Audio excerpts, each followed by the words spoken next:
드디어 애플워치 일주일 사용을 마쳤습니다. 결론부터 말하자면 가격이 아깝지 않습니다. 63만 9천 원 쓸만합니다.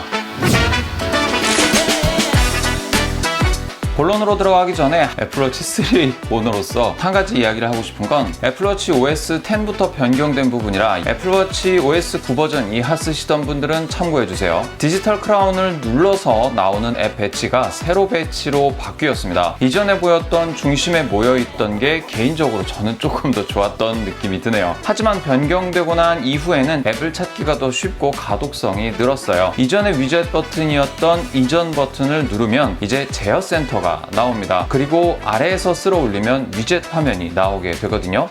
사실 이게 별건 아닌데 은근히 신경 쓰이는 부분이에요. 자, 이제 지극히 개인적이었던 불편함은 빠르게 넘기도록 하고요. 리뷰 본격적으로 시작해 보도록 할까요?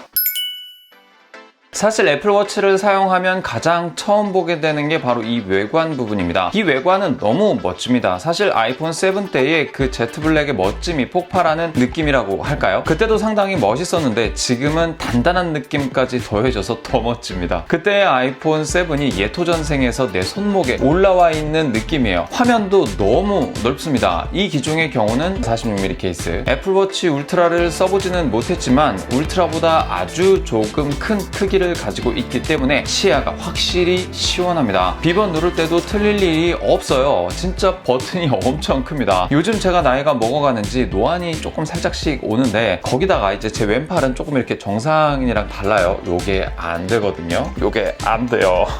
이런 면이 있어서 시계 페이스를 제대로 보려면 어쩔 수 없이 이렇게 가까이 봐야 되는 경향이 생깁니다. 하지만 시야각도 이 40% 정도 더 좋아지고 크기도 완전히 커져서 워치를 사용하는 데 있어서는 완전 훨씬 편리해졌다고 볼 수 있습니다. 내구성에 대한 부분 여러분들이 진짜 많이 하신 질문 중에 하나예요. 기스 많이 나요? 흠집 많이 나요? 흠집 약하지 않아요? 이런 얘기들 진짜 많이 했었는데 이 내구성에 대한 부분은 거두절미하고 실험으로 보여드리도록 하겠습니다. 마룻바닥에서 애플워치 볼링을 아무리 굴려봐도 철제 문짝에 아무리 부딪혀봐도 아무런 흠집이 나지 않아요. 다만 유리는 아이온엑스 글래스를 사용해서 유리의 흠집은 좀 잘 나는 성향이기는 합니다. 근데 깨지지는 잘 않는데 이게 약간 좀 폭신폭신한 재질인가봐, 유리 중에서도. 그래서 사파이어 글래스는 많이 단단한 유리고 이 아이온 글래스는 좀 물렁물렁하긴 한데 깨지진 잘 않는 그런 재질이다 보니까 잔기스들이 좀 많이 날 수 있고 깊은 흠집도 좀 날 수 있긴 한데 어찌됐든 깨질 확률은 비교적 좀 적은 편이다, 요렇게 설명들을 하더라고요.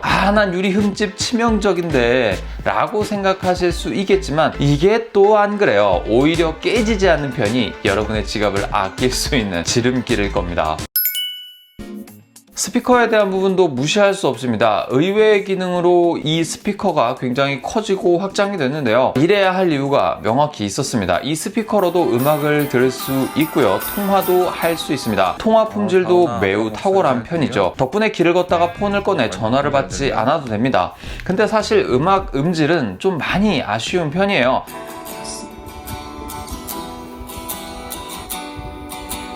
음악을 디테일하게 즐긴다, 음질이 뛰어나다, 절대 이건 아니거든요. 그런데 그래도 그나마도 조금 즐길 수 있을 정도의 음질은 확실히 확보가 되었다라고 생각하시면 될 것 같습니다. 저는 그래서 이 스피커를 활용한 전화 받는 기능 자체 촬영 현장에서 굉장히 유용하게 썼어요. 폰은 촬영장 안에 다른 곳에 있어서 이거 가지러 가기는 좀 어렵고 할 때 워치로 많이 이걸 좀 받아왔었거든요. 애플워치 3는 통신 속도도 느리고 들리는 소리도 너무 엉망진창이라 단순히 그냥 듣고 대답하는 수준밖에 안 됐었는데 이번 버전은 다릅니다. 한참 동안 수다를 떨어도 될 만큼 반응성도 좋아졌지, 성능도 좋아졌지, 내가 말하는 소리 잘 들리지, 듣는 소리 잘 들리지, 심지어 주변 음이 막 이렇게 혼잡하게 시끄럽게 들려도 무난하게 사용을 할 수가 있었다는 겁니다.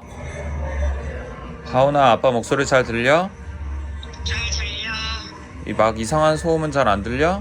약간 밖에 나가 있는 것 같아. 근데 아빠 목소리 들리는 데는 어려움이 있어? 아니? 가능성 자체는 매우 뛰어납니다. 이전 세대와 비교는 어려워요. 애플워치 라인이 없으니까요. 하지만 지금껏 사용해온 모든 워치 중 가장 뛰어난 성능을 가지고 있다고 해도 과언이 아닙니다. 넓어진 디스플레이에 충분히 많은 양의 데이터가 표시되는데도 불구하고 느려지거나 버벅거리는 느낌을 지금껏 크게 받지 못했다는 겁니다. 더군다나 워치 페이스 자체도 많이 업데이트가 되었는데 매 초에 따라 변하는 디자인이라던가 보는 방향과 각도에 따라 실제 금속이 빛을 반사하듯 보여주는 페이스는 상당히 마음에 드는 포인트였습니다. 자, 이렇게 엄청나게 좋은 기능들이 많이 업데이트가 되었는데 이렇다 보면 사용 빈도가 높아지죠? 사용 빈도가 높아지면 배터리가 빨리 닳겠죠? 테스트를 좀 거쳐보니까 애플워치 배터리는 제가 쓰던 애플워치 3세대보다는 좀 빠르게 배터리가 빠지는 경향을 좀 보이고 있어요. 제가 사용했던 애플워치 3는 초창기에 이틀을 넘게 써도 배터리가 잘 버텨주었어요. 근데 성능 자체가 그렇게 썩 좋지도 않고 유틸리티함도 지금보다 현저히 적었기 때문에 잘 안 썼습니다. 그러다 보니까 이렇게 뭐 배터리가 오래 가는 부분은 오히려 어쩔 수 없는 부분이었고요. 애플워치 5 이후부터는 AOD 때문에 비교적 빠르게 배터리가 닳는 경향성이 생긴 걸로 보여집니다. 대략 하루하고 4분의 3 정도를 버텼어요. 그러니까 36시간에서 40시간 정도를 버텼다는 이야기가 되겠죠. 그냥 일반적으로 사용하면 이 정도고 중간에 운동을 하거나 유틸리티를 사용하면 좀 더 빨리 배터리가 닳을 수 있습니다. 이제 한번 러닝을 시작해 보겠습니다. 1km 정도 봅니다. 5분 6초 페이스. 두 번째 스프링 페이스 킬로미터당 5분 17초 킬로미터당 5분 15초 킬로미터당 5분 15초 킬로미터당 5분 11초 킬로미터당 5분 17초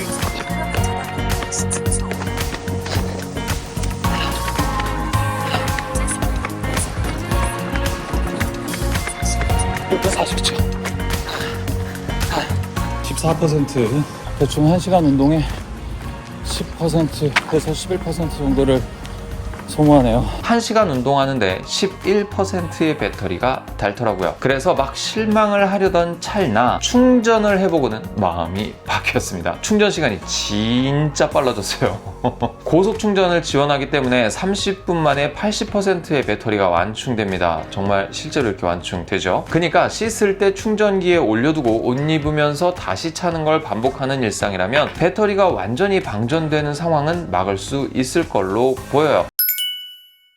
오히려 이제 특별한 기능들 때문에 이 애플워치가 더 매력적으로 느껴지는데요. 사실 잠잘 때 다들 워치는 잘 안 차고 주무시게 될 거예요. 하지만 이제는 꼭 착용하고 주무셔야 됩니다. 코골이에 대한 측정도 가능하고 수면 시간 체크도 상당히 디테일하게 해줍니다. 사실 여기서 끝나면 타사 제품들과 별다른 차이점이 없겠죠. 애플워치는 여기서 딱 한 걸음을 더 나갔습니다. 바로 활력 징후 앱을 통해서 전체적으로 네가 어떤 상황에 처해 있는지를 평가를 해준다는 겁니다. 수면 측정을 기준으로 5가지 항목을 종합해서 생체 신호에 문제가 없는지를 판별해주고 알려주는 기능입니다. 이거 진짜 상당히 유용해요. 저는 건강 염려증이 조금 있는 편입니다. 10km를 안 쉬고 뛸 수 있는 체력이 있기는 하지만 뭐 아무튼 그래요. 근데 몸에 이상이 있다고 느끼더라도 이렇게 여러 항목들이 정상 수치를 나타내고 있으면 불안감도 점점 사라지게 되더라고요. 근데 평균 수면 시간이 4시간 40분?